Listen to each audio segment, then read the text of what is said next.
सिपाही पति ने पत्नी को पीटा, फिर सीने में दागी 4 गोलियां।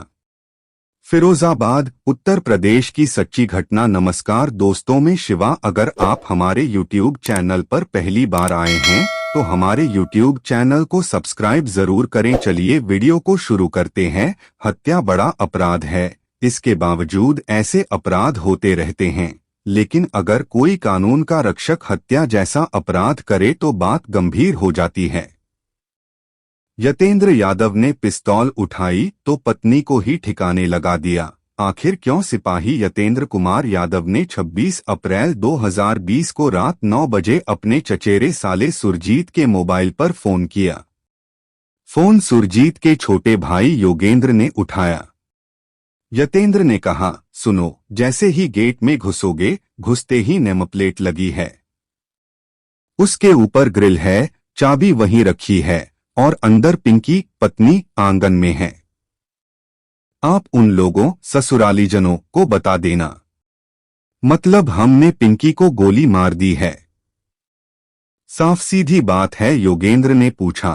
कब? यतेंद्र ने बताया, आज रात में। बच्चियां कहाँ हैं? इस पर यतेंद्र ने कहा, बच्चियां भी गायब हैं।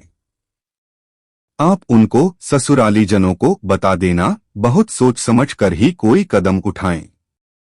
हमें जो करना था कर दिया। आप समझदार हो, जो भी गलती हुई माफ करना। अभी चाहो अभी कॉल कर लो, रात की बात है। जो भी कार्रवाई करवानी है करवाओ।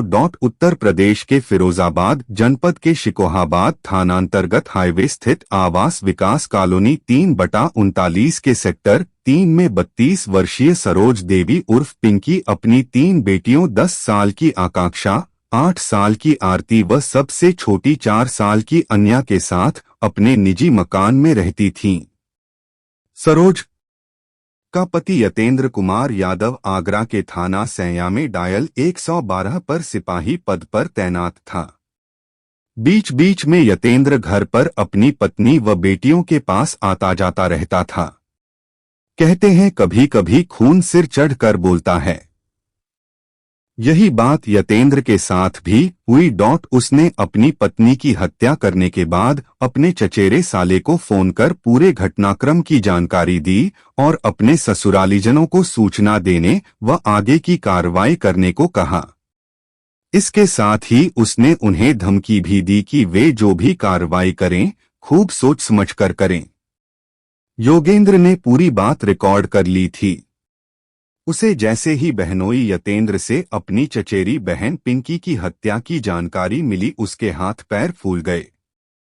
उस समय लॉकडाउन चल रहा था। उसे इस बात की जानकारी थी कि पिंकी और यतेंद्र के बीच विवाद चल रहा है, लेकिन हालात हत्या तक पहुंच जाएगा, इसकी उसने कल्पना भी नहीं की थी। योगेंद्र ने रात में ही पिंकी के मायके में फोन कर अपने चचेरे भाई हरिओम को घटना की जानकारी दी। हरिओम ने जैसे ही बहन पिंकी की हत्या की खबर बताई, घर में कोहराम मच गया, रोना पीटना शुरू हो गया। इससे पहले 26 अप्रैल की सुबह 9 बजे हरिओम के पास आवास विकास कॉलोनी में रहने वाले एक परिचित का फोन आया था। उसने बताया कि वह उसकी बहन सरोज उर्फ पिंकी के घर गया था। मकान का गेट अंदर से बंद था। कई आवाजें देने पर भी गेट नहीं खुला। इस पर हरिओम ने अपने बहनोई यतेंद्र व बहन सरोज उर्फ पिंकी के मोबाइलों पर फोन किया, लेकिन किसी ने भी फोन नहीं उठाया।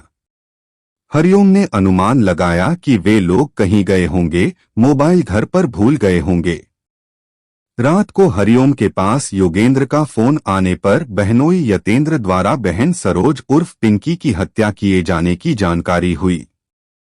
हरिओम ने थाना शिकोहाबाद पुलिस को घटना की जानकारी दे दी। इस पर थाना पुलिस रात में ही आवास विकास कॉलोनी स्थित उस मकान पर पहुंची, लेकिन मकान का दरवाजा बंद देखकर लौट गई।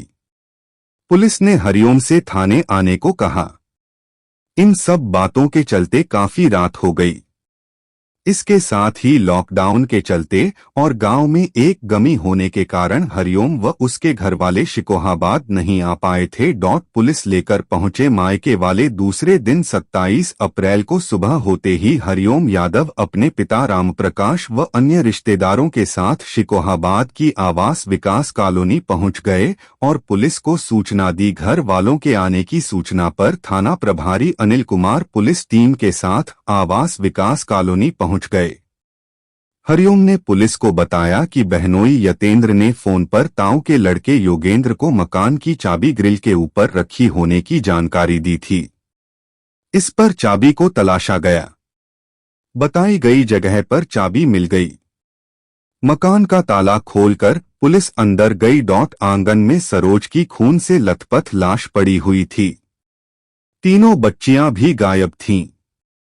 थाना प्रभारी अनिल कुमार ने मामले की गंभीरता को देखते हुए यह सूचना अपने उच्चाधिकारियों को दे दी। सूचना पर सीओ इंदुप्रभा सिंह व एसपी ग्रामीण राजेश कुमार फोरेंसिक टीम को लेकर मौकाए वारदात पर पहुंच गए। हत्या की जानकारी होते ही कॉलोनी के लोग भी एकत्र हो गए। सिपाही द्वारा पत्नी की हत्या किए जाने की खबर से सनसनी फैल गई। पुलिस अधिकारियों ने लाश का बारीकी से निरीक्षण किया। मृतका के शरीर पर चोटों के साथ ही गोलियों के 4 निशान भी मिले। फोरेंसिक टीम ने भी जांच कर पूरे घर से साक्ष्य जुटाए। लाश के पास की दीवारों पर खून के छींटे मिलने के साथ ही टूटी हुई चूड़ियां भी मिली। इससे अनुमान लगाया कि मृतका ने अंतिम सांस तक पति के साथ संघर्ष किया था। हरिओम ने हत्यारोपी सिपाही यतेंद्र द्वारा किए गए फोन की रिकॉर्डिंग भी पुलिस अधिकारियों को सुनवाई। मकान से पुलिस को 2 मोबाइल फोन मिले। यह मृतका के बताए जा रहे थे। पुलिस ने फोनों के लॉक खुलवाकर जांच कराने की बात कही। तीनों बेटियों के स्कूल आईडी कार्ड घर के बाहर पड़े मिले। 4 साल पहले यतेंद्र ने अपने परिचित के जरिए शिकोहाबाद की आवास विकास कॉलोनी में प्लॉट खरीदा और रजिस्ट्री पत्नी सरोज के नाम कराई थी। इसके बाद मकान बनवाया था। आवास विकास कॉलोनी का इलाका आबादी से दूर होने से सिपाही यतेंद्र ने सुरक्षा की दृष्टि से 5 सीसीटीवी कैमरे लगवा रखे थे।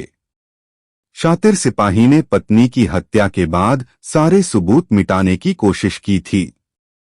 वह घर के अंदर और बाहर लगे सभी सीसीटीवी कैमरों की रिकॉर्डिंग डिलीट करने के बाद तीनों बेटियों को लेकर इस तरह घर निकला कि किसी को कानों कान भनक तक नहीं लगी। पूछताछ में मृतका के भाई हरिओम यादव व पिता रामप्रकाश ने बताया कि यतेंद्र के मथुरा की एक युवती से अवैध संबंध थे। इसके चलते पति पत्नी में विवाद होता रहता था। यतेंद्र मकान बेचने का दबाव बनाने के साथ ही दहेज की मांग को लेकर बहन पिंकी का उत्पीड़न करता था। सरोज की शिकायत पर घर वालों ने यतेंद्र को कई बार समझाया, लेकिन उस पर कोई असर नहीं पड़ा। यतेंद्र आए दिन पिंकी के साथ मारपीट करता था और इसी के चलते यतेंद्र ने उसकी हत्या कर दी। घटना के बाद से तीनों बच्चियां भी गायब थीं।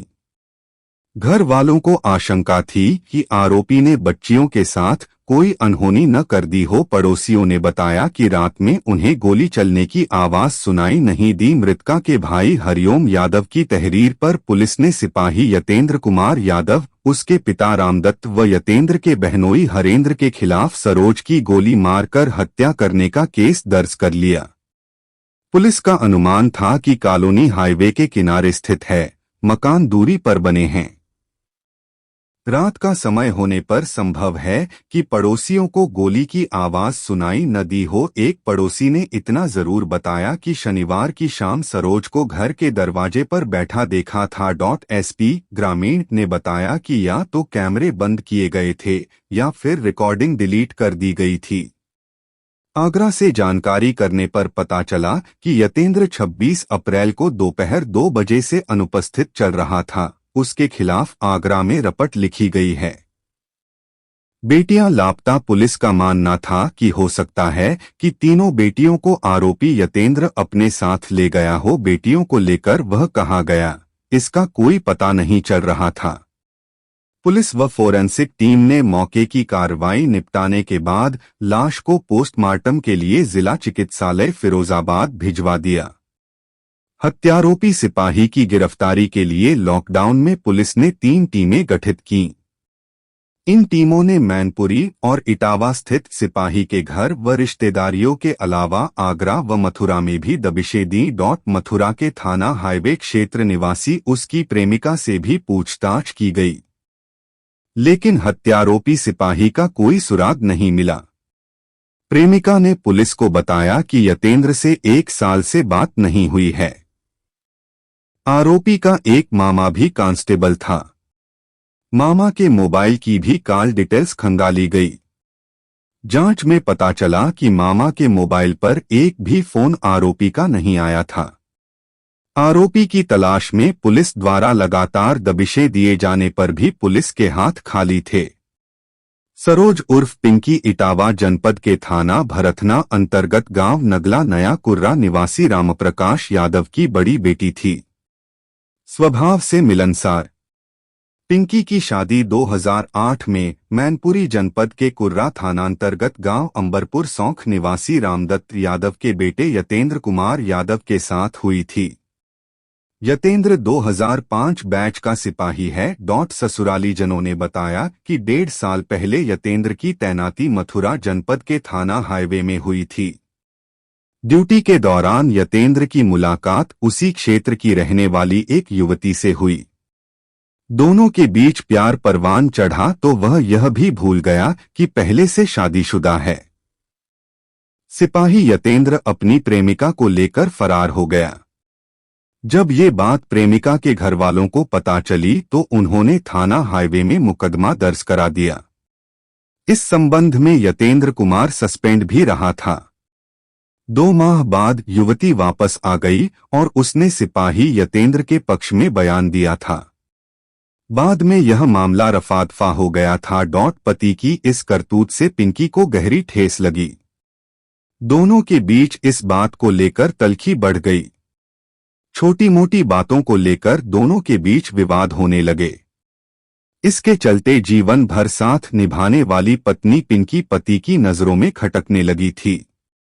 घटना के 3 दिन बाद मृतका पिंकी की तीनों बेटियां नाना के गांव नगला नया कुर्रा से 3 से 4 किलोमीटर दूर रौरा गांव की रोड पर मिली। उन्हें दिन के समय यतेंद्र छोड़ गया था। बच्चियों को देखकर गांव वालों ने उनसे पूछताछ की। इस पर सबसे बड़ी लड़की आकांक्षा ने अपने नाना रामप्रकाश यादव के साथ ही गांव का नाम भी बता दिया। पास का गांव होने के कारण गांव वाले उनके परिवार को जानते थे। गांव वालों ने तीनों बच्चियों को उनके गांव पहुंचा दिया। बच्चियों ने बताया कि पापा उन्हें कार से छोड़कर चले गए थे। बच्चियों के मिलने की सूचना पुलिस को भी दे दी गई। आकांक्षा ने बताया कि उसने पापा को मम्मी को गोली मारते देखा था। हम लोग डर गए थे। घटना के बाद आरोपी सिपाही की गिरफ्तारी के लिए पुलिस ने काफी प्रयास किए, लेकिन सफलता न मिलने पर एसएसपी सचिंद्र पटेल ने इसे गंभीरता से लिया और आरोपी पर 15,000 का इनाम घोषित कर दिया। उन्होंने थाना प्रभारी अनिल कुमार को उसकी गिरफ्तारी के भी निर्देश दिए। पकड़ा गया आरोपी आखिर पुलिस की मेहनत रंग लाई। लॉकडाउन में फरार चल रहे हत्यारोपी सिपाही यतेंद्र को पुलिस ने शिकोहाबाद के सुभाष तिराहे से लगभग 1 माह बाद 24 मई की सुबह 5:45 बजे तब गिरफ्तार कर लिया, जब वह कहीं जाने के लिए वाहन का इंतजार कर रहा था। सिपाही के कब्जे से 32 बोर की देशी पिस्टल भी बरामद हुई। इसी पिस्टल से उसने अपनी पत्नी पिंकी की हत्या की थी। पुलिस ने सिपाही यतेंद्र के खिलाफ हत्या के साथ ही 25 आर्म्स एक्ट के अंतर्गत भी मुकदमा दर्ज किया। थाने में एसपी ग्रामीण राजेश कुमार ने प्रेसवार्ता में हत्यारोपी यतेंद्र कुमार यादव उर्फ सिंटू की गिरफ्तारी की जानकारी दी। घटना के बाद वह बच्चियों को नाना के गांव के पास छोड़ गया था। पुलिस ने उसके घर से गिरफ्तारी से 15 दिन पूर्व कार बरामद कर ली थी। विवेचना में यह बात सामने आई कि सिपाही के एक युवती से प्रेम संबंधों को लेकर पिछले 1.5 साल से पति पत्नी के बीच कलह शुरू हो गई थी। यतेंद्र पत्नी पर मकान को बेचने का दबाव डालता था। 26 अप्रैल को यतेंद्र आगरा से शिकोहाबाद स्थित अपने घर आया हुआ था। पुरानी बातों को लेकर पति पत्नी के बीच विवाद हो गया।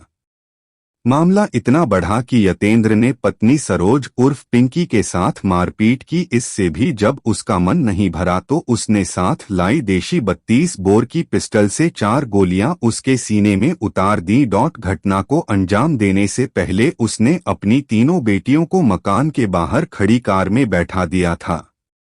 बड़ी बेटी आकांक्षा अपने पिता की करतूत को पूरी तरह समझ गई थी, लेकिन पिता द्वारा धमकी देने से वह चाहकर भी कुछ नहीं कर सकी थी। घटना को अंजाम देने के बाद सिपाही यतेंद्र तीनों बेटियों को लेकर फरार हो गया। गिरफ्तारी के बाद आरोपी सिपाही ने अपना जुर्म स्वीकार कर लिया। सुंदर सुशील पत्नी के होते हुए भी युवती से प्रेम संबंधों के चलते सिपाही यतेंद्र ने अपनी खुशहाल जिंदगी को ग्रहण लगा लिया। कथा पुलिस सूत्रों पर आधारित